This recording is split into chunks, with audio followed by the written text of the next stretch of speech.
नमस्कार दोस्तों, देश की 5 बड़ी खबरों में आप सबका स्वागत है। बिहार में फिर से बड़ी आशंका दिख रही है उलटफेर की। बिहार की खेला की आशंका से डरी भारतीय जनता पार्टी। जी हां, फ्लोर टेस्ट से पहले विधायकों को पटना से बाहर ले जाने की तैयारी कर रही है भारतीय जनता पार्टी। बिहार से इस वक्त की बड़ी खबर आ रही है, बिहार के राजनीति में बड़ी उलटफेर होने की संभावना दिख रही है। वहीं अगर हम बात करते देश की आज की दूसरी सबसे बड़ी खबर जो आ रही है हम लोगों के बीच में, उसको लेकर के भी पूरे देश के राजनीतिक गलियारे में कहीं ना कहीं हलचल मच चुकी है। जी हाँ, दूसरी जो बड़ी खबर आ रही है फिर से बिहार से ही है। बिहार में फिर से होगा खेला। फ्लोर टेस्ट से पहले तेजस्वी यादव भी एक्टिव दिख रहे हैं इस समय। आनन फानन में तेजस्वी यादव ने उठाया है बड़ा कदम। आरजेडी की इस कदम से भी फिर से भारतीय जनता पार्टी की और नीतीश कुमार की मुश्किलें बढ़ती हुई नजर आ रही है। वहीं अगर तीसरी सबसे बड़ी खबर की बात करते हैं, पीएम मोदी की जाति को मंडल कमीशन और बख्शी समिति ने दिया था ओबीसी दर्जा। जी हां, पूर्व मुख्यमंत्री गहलोत का बड़ा बयान आ रहा है मोदी की जाति को लेकर के। मोदी जी के जात को लेकर के फिर से हमलावर दिख रही है कांग्रेस, जिस से राहुल गांधी का बयान आया था।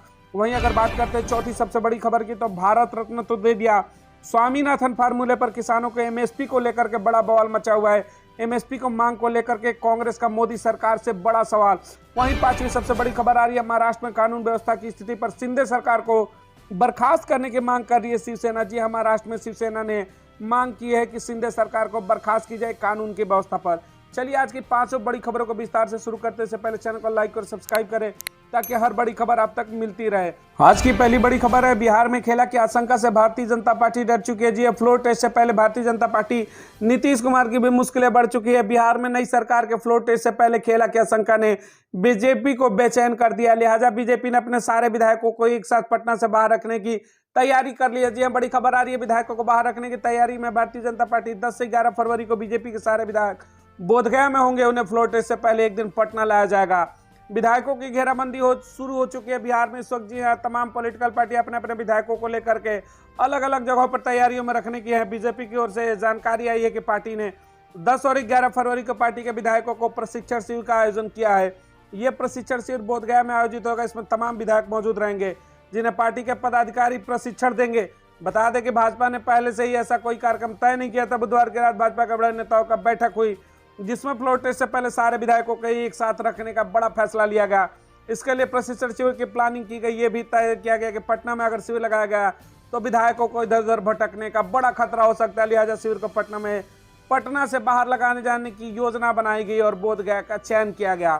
फ्लोर टेस्ट को लेकर के बता दें, बिहार के राजनीति में इस समय सरगर्मियां तेज हो चुकी है। जहां आरजेडी लगातार प्रयास कर रही है कि फ्लोर टेस्ट में फेल करने की पूरी तैयारी में। जिस तरीके से नीतीश सरकार को फ्लोर टेस्ट के लिए दिन ही लौटेंगे तमाम बड़े विधायक, अलग अलग पार्टी अपने अपने विधायकों को अलग अलग जगह पर रखने की पूरी तैयारी कर चुकी है। लालू के दाव से डर चुकी है भाजपा। बता दें कि इससे पहले बीजेपी ने 7 फरवरी को आनंद फानन में विधायकों की बैठक बुलाई थी। बिहार में कोई भी पार्टी अपने विधायकों की बैठक उस दिन बुलाती है जिस दिन विधानमंडल का सत्र शुरू होता है। लेकिन इन तमाम खबरों के बीच में बड़ी खबर यही आ रही है कि जिस तरीके से 12 फरवरी को फ्लोर टेस्ट होना है, उसको लेकर के भारतीय जनता पार्टी के अंदर कहीं ना कहीं बेचैनी साफ तौर पर देखने को मिली। बिहार की राजनीति से जुड़ी दूसरी बड़ी जो खबर आ रही है हमारे बीच में, आपको बताते चले कि बिहार में फिर होगा खेला। फ्लोर टेस्ट से पहले तेजस्वी यादव एक्टिव हो चुके हैं। आनंद फानन में उठा दिया बड़ा कदम। तेजस्वी यादव ने बीते दिन यह बयान देकर पारा बढ़ा दिया था बिहार की राजनीति का कि बिहार में खेला तो अभी होगा। यही वजह है कि पार्टी अपने विधायकों को एकजुट करने में तमाम पार्टियां इस समय कोशिश कर रही हैं। बिहार की सियासत में कभी और कभी कुछ संभव है। नीतीश कुमार ने भले ही राजद संघ रिश्ता तोड़ भाजपा संघ सरकार बना ली हो, मगर अभी बिहार में सियासी हलचल थमी नहीं है। बिहार में जिस तरह से सियासी उठापटक देखने को मिल रहा है उससे फिर कुछ बड़ा खेला होने की अटकलें लगाई जा रही है। बिहार में भी फ्लोर टेस्ट होना बाकी है। आपको बता दें, सबसे बड़ी कल की चुनौती होगी फ्लोर टेस्ट को पास करना भारतीय जनता पार्टी और नीतीश कुमार को। इससे पहले सियासी सरगर्मियां तेज हैं। बिहार में जारी सियासी उहापोह के बीच तेजस्वी यादव काफी एक्टिव हो गए। फ्लोर टेस्ट से पहले लालू यादव के बेटे तेजस्वी यादव ने राजद के सभी विधायकों को आनंद फानन में पटना बुला लिया। दरअसल बिहार के राजनीति संशय के बादल लगातार मंडरा रहे। आलम यह है कि सभी दल अपने विधायकों पर पैनी नजर रखे हुए हैं। बिहार में इतनी हलचल इसलिए भी है क्योंकि तेजस्वी यादव ने बीते दिन यह बयान देकर पाड़ा बढ़ा दिया था कि बिहार में खेला तो अभी होगा। यही वजह है कि हर पार्टी अपने विधायकों को एक साथ रखने में कोशिश कर रही है। इसी बीच तेजस्वी यादव अपने सभी विधायकों को पटना बुलाया और एकजुट रखने के लिए भी निर्देश दे दिए।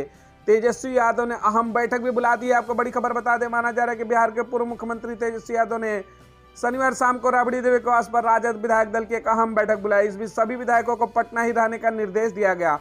तेजस्वी यादव की ओर से साफ साफ कहा गया कि कोई भी राजद विधायक आगामी कुछ दिनों तक यानी कि फ्लोर टेस्ट 12 फरवरी तक पटना से बाहर नहीं जाएगा। इतना नहीं, सभी को एकजुट रहने का निर्देश दिया गया। माना जा रहा है कि तेजस्वी का यह कदम राजद विधायकों को एकजुट रखने की कोशिश से। बता दें कि आरजेडी के सहयोगी कांग्रेस ने अपने सभी विधायकों को हैदराबाद शिफ्ट कर दिया है। तो बिहार की राजनीति में इस वक्त की बड़ी खबर आ रही है कि फ्लोर टेस्ट के समय आरजेडी और कांग्रेस की बड़ी तैयारी है नीतीश कुमार की सरकार को गिराने की। क्या लगता है कि आरजेडी अपने मंसूबे में कामयाब होगी? जिस तरीके से लगातार घेराबंदी तेजस्वी यादव के किया जा रहा है, तमाम बड़ी खबरों पर नजर रहेगी बिहार से जुड़ी। आज की तीसरी सबसे बड़ी खबर आ रही है नरेंद्र मोदी के जाति को लेकर के राजनीति में फिर से हलचल तेज हो गई है। पीएम मोदी की जाति को मंडल कमीशन और बख्शी समिति ने नहीं दिया ओबीसी दर्जा, गहलोत का नया दावा। तत्कालीन मोरारजी देसाई की केंद्र सरकार ने बीपी मंडल की अध्यक्षता में 1978 में दूसरा पिछड़ा वर्ग आयोग का गठन किया था। मंडल आयोग ने दिसंबर 1980 में अपनी रिपोर्ट सौंपी थी। कांग्रेस नेता राहुल गांधी का समर्थन करते हुए राजस्थान के पूर्व मुख्यमंत्री अशोक गहलोत ने शुक्रवार को कहा कि प्रधानमंत्री नरेंद्र मोदी ओबीसी नहीं, क्योंकि उनका जन्म जो है सामान्य वर्ग में हुआ है। नरेंद्र मोदी ओबीसी नहीं है क्योंकि उनका जन्म सामान्य वर्ग में, उन्होंने बताया। गहलोत ने सोशल मीडिया एक्स पर एक पोस्ट में कहा, मंडल आयोग और बख्शी समिति की सिफारिश के अनुसार उनकी जाति को अन्य पिछड़ा वर्ग ओबीसी सूची में शामिल नहीं किया गया है। उन्होंने लिखा, राहुल गांधी ने प्रधानमंत्री नरेंद्र मोदी के ओबीसी में शामिल होने के मुद्दे पर सच कहा है, क्योंकि मंडल कमीशन में गुजरात में पिछड़ा वर्ग के लिए 1978 में बनाई गई बख्शी समिति की सिफारिश में मोदी घांची जाति को ओबीसी में शामिल नहीं किया गया। पूरे देश में मोदी जाति बिजनेस कम्युनिटी रही है तथा जैन, महेश्वरी, अग्रवाल इत्यादि समाज के लोग मोदी सरनेम का उपयोग करते हैं। गहलोत ने आगे लिखा, अगर नरेंद्र मोदी जी खुद को ओबीसी मानते हैं एवं ओबीसी वर्ग के हितों के पक्षकार हैं तो कांग्रेस के पूर्व अध्यक्ष राहुल गांधी की मांग के अनुरूप केंद्र सरकार को अविलंबी जातिगत जनगणना करवाए जाने की घोषणा करनी चाहिए। जैसा हमारे कांग्रेस अध्यक्ष मल्लिकार्जुन खड़गे ने कहा कि जातिगत जनगणना के एक तरफ तो केंद्र व राज्य को पिछड़ों के वैज्ञानिक दृष्टिकोण से सामाजिक न्याय सुनिश्चित करने में आसानी होगी, वहीं दूसरी तरफ किसी भी यह भ्रम नहीं होना चाहिए कि जातिगत जनगणना से जनरल कैटेगरी के प्रगति में कोई रुकावट पैदा होगी। तो जातिगत जनगणना को लेकर कांग्रेस हमलावर दिख रहे। भारतीय जनता पार्टी पर वर्तमान में नरेंद्र मोदी की जाति को लेकर के ओबीसी पर भी बड़ा तंज कसते हुए नजर आ रही है कांग्रेस पार्टी इस वक्त।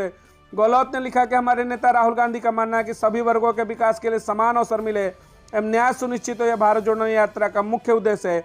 आपको बता दें कि नरेंद्र मोदी की ओबीसी जाति को लेकर के इस वक्त राजनीतिक गलियारे में हलचल तेज हो चुकी है। लगातार कांग्रेस हमलावर दिख रही है नरेंद्र मोदी पर। इस सामान्य वर्ग में पैदा हुए नरेंद्र मोदी ओबीसी कैसे हो सकते हैं? आज की चौथी सबसे बड़ी खबर आ रही है एमएसपी की गारंटी को लेकर के। जी हां, एमएसपी को लेकर के फिर से कांग्रेस हमलावर दिख रही है केंद्र सरकार पर। भारत रत्न तो दे दिया, स्वामीनाथन फार्मूले पर किसानों को एमएसपी कम देंगे, कांग्रेस का मोदी सरकार से सवाल। जयराम रमेश ने कहा कि प्रधानमंत्री मोदी की हठधर्मिता के कारण 700 किसान आंदोलन के दौरान शहीद हुए, मगर इसका किसान के साथ वादा खिलाफी की। आज भी किसान दिल्ली कूच के लिए तैयार बैठे हैं। पीवी नरसिम्हा राव, चौधरी चरण सिंह और डॉक्टर एमएस स्वामीनाथन को भारत रत्न दिए जाने का कांग्रेस ने स्वागत किया, मगर इसके साथ ही कांग्रेस नेता की ओर से कुछ सवाल खड़े किए गए। जयराम रमेश ने शुक्रवार को एक्स पर पोस्ट करते हुए लिखा कि आखिर स्वामीनाथन फार्मूले के आधार पर किसान को न्यूनतम समर्थन मूल्य यानी कि एमएसपी कब दिया जाएगा? उन्होंने लिखा, बीपी नरसिम्हा राव, चौधरी चरण सिंह और डॉक्टर एमएस स्वामीनाथन जी भारत के रत्न थे और सदैव रहेंगे। उनका योगदान अभूतपूर्व था जिसका हर भारतीय सम्मान करता है।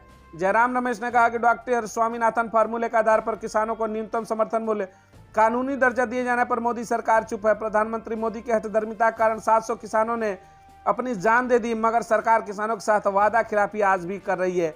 वहीं दूसरी तरफ किसान आज भी दिल्ली कूच के लिए तैयार बैठे हैं, मगर सरकार कोई सुनवाई नहीं करी। उन्होंने कहा, भारत जोड़ो यात्रा में किसानों का न्याय दिला जाना एक मुख्य उद्देश्य है। किसान न्याय के लिए हमारी मांग स्वामीनाथन फार्मूले के आधार पर किसान को एमएसपी देने की गारंटी की बात है। यही पूर्व प्रधानमंत्री चौधरी चरण सिंह और स्वामीनाथन जी को सही मायनों में श्रद्धांजलि होगी। तो इस वक्त एमएसपी की गारंटी को लेकर के केंद्र सरकार पर हमलावर दिख रही है कांग्रेस। लेकिन सबसे बड़ा सवाल ये भी बनता है कि जब कांग्रेस सत्ता में थी तो फिर एमएसपी की गारंटी क्यों नहीं लागू की? तमाम ये बड़े मुद्दे जो हैं वो वर्तमान की सरकार के समर्थक भी कांग्रेस पर सवाल उठा रहे हैं। तो कमेंट में अभी बताइएगा कि स्वामीनाथन रिपोर्ट की जिस तरीके से पेशी की बात हो रही है कि एमएसपी की गारंटी होनी चाहिए, तो कांग्रेस और बीजेपी ने अभी तक क्यों नहीं दिया? क्या गलती है दोनों के? कमेंट सेक्शन में बताइएगा। आज की पांचवी सबसे बड़ी खबर आ रही है महाराष्ट्र में कानून व्यवस्था की स्थिति पर शिंदे सरकार को बर्खास्त किया जाए। जी बर्खास्तगी की मांग कर रही है शिवसेना शिंदे सरकार को। महाराष्ट्र में इस वक्त की बड़ी खबर आ रही है।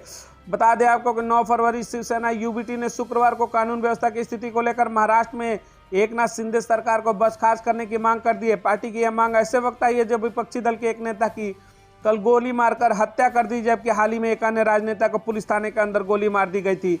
ये दो बड़े मुद्दे जिस तरीके से महाराष्ट्र में बैक टू बैक आए विपक्ष के नेताओं पर, उसको लेकर के महाराष्ट्र की राजनीति में हलचल इस समय तेज हो चुकी है। महाराष्ट्र में कानून व्यवस्था के ऊपर फिर से चर्चाएं शुरू कर दी है। कानून व्यवस्था को लेकर के विपक्ष इस समय शिंदे सरकार को घेरते हुए नजर आ रही है, जहां विपक्ष ने एक तरफ मांग किया शिवसेना यूबीटी अगर बात करें उसकी उद्धव ठाकरे की, तो उन्होंने कहा कि शिंदे सरकार को बर्खास्त कर देना चाहिए राष्ट्रपति के द्वारा, क्योंकि महाराष्ट्र में कानून की स्थिति बद से बदतर हो चुकी है। आपको बता दें कि दो जो बड़े मामले हो गए इस वक्त महाराष्ट्र में, उसको लेकर के राजनीतिक पारा इस समय गर्म दिख रहा है। जिस तरीके से तमाम दो लोगों के अगर एक नेता की गोली मारकर जिस तरीके से विपक्षी नेता की हत्या कर दी गई, जबकि हाल ही में एक अन्य राजनेता को पुलिस थाने के अंदर गोली मारने की जो दो बड़ी घटनाएं सामने आ रही, जिसकी वीडियो सोशल मीडिया पर लगातार वायरल हो रही है, उसके बाद से लेकर के कहीं ना कहीं जो महाराष्ट्र की सरकार है शिंदे सरकार, उसको लेकर के शिवसेना, कांग्रेस, तमाम जो गुट हैं विपक्ष के, वो लगातार हमलावर दिख रहे हैं। और उनकी मांग है कि वर्तमान की जो महाराष्ट्र की शिंदे सरकार है उसको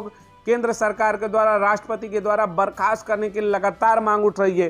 कानून व्यवस्था को लेकर के विपक्ष इस समय घेरते हुए महाराष्ट्र में नजर आ रहा है।